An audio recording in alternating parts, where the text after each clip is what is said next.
Hey guys, good morning, Creator Mom. I just wanted to make a video in my dimly lit kitchen. It's morning, but it's still dark. I wanted to share, I went to the university extension office near me. It was having this thing where they were giving away compost bins. You sit in this session for like a half an hour, and the gentleman explains all about composting, how it works, just so you have some information before you take your compost bin home. So what happened was they got a grant from the state that was geared towards composting. So this is what they decided to do with it. So essentially we're kind of like an experiment.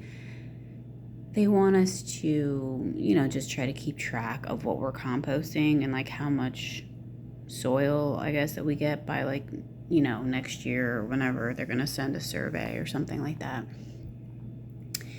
Because I guess they just want to, like when you get money from the state, you probably have to come back with some numbers. Like, we reduced waste by this much by handing out 200 compost bins.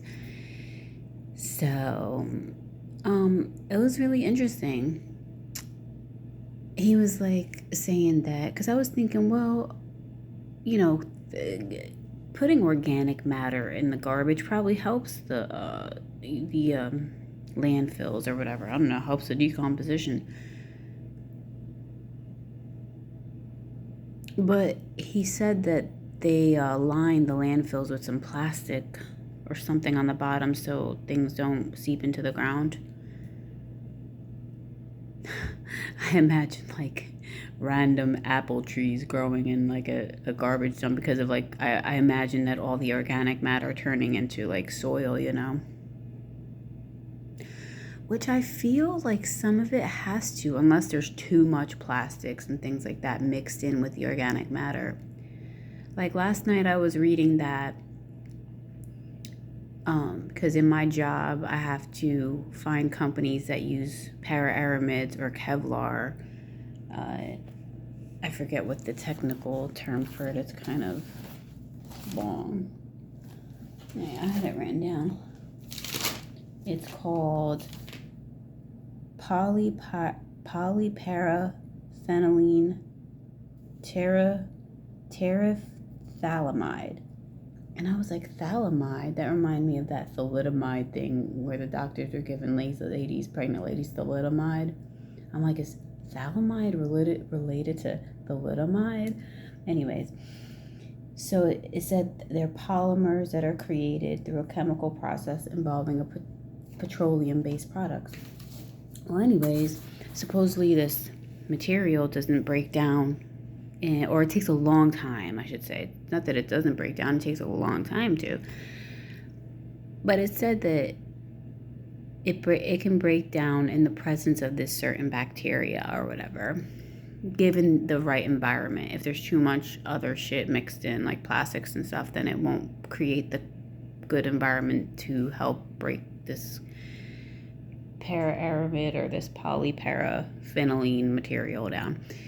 Anyways, long story short, so obviously bacteria is involved in the decomposition process.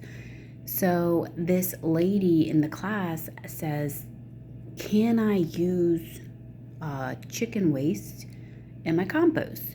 Because I guess she's composting so that she can maybe create rich soil for her garden. And she was like, yeah, me and my husband pretty much do this already. Like, we let the chickens kind of like they poop and scratch on the garden bed, before garden season, obviously, to help the soil.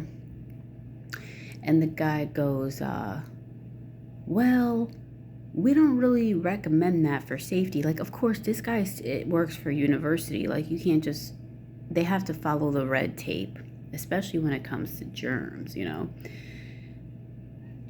And he's like, because of like worries about germs and bacteria and E. coli, we don't suggest that you put like poop in your compost. I would think like guinea pig poop, like animals that eat only vegetables. So, anyhow, then I ask, I'm like, well, isn't bacteria already, like, the whole point of composting and decomposition is bacteria. Like, they're the ones who make it happen. He's like, well, yeah, but I don't know about germs. I'm not an epidemiologist.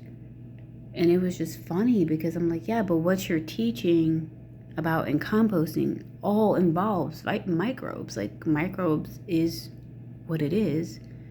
So, but yeah, it was just like, it was like in his mind, it was something different because those aren't germs. Only the bad guys are the germs. But anyways, I guess he was saying that when you start introducing, like animal waste, animals that eat grass and, or not meat and stuff like that, that they're worried about bad bacteria. But it's just like,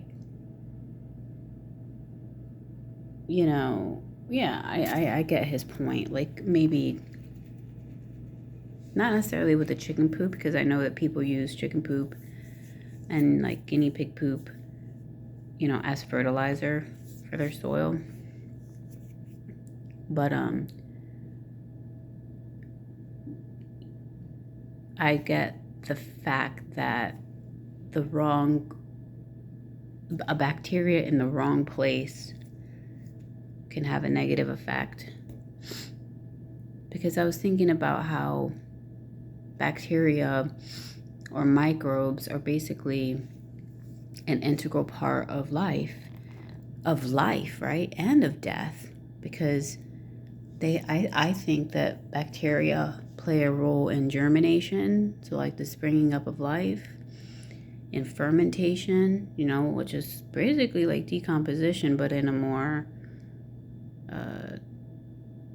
kind of like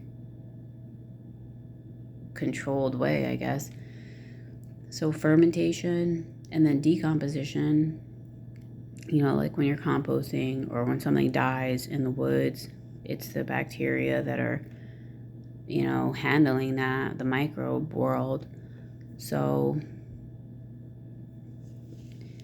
but it's kind of confusing because it's like, well, how is something that is so a part of life and so good also so bad, So I'm just kind of guessing, like, when these microbes find themselves in places where they're not supposed to be because of, fucked up environments or whatever, that's when, like, problems can arise. So as the argument goes, it is the terrain, right? Not the microbe, I guess.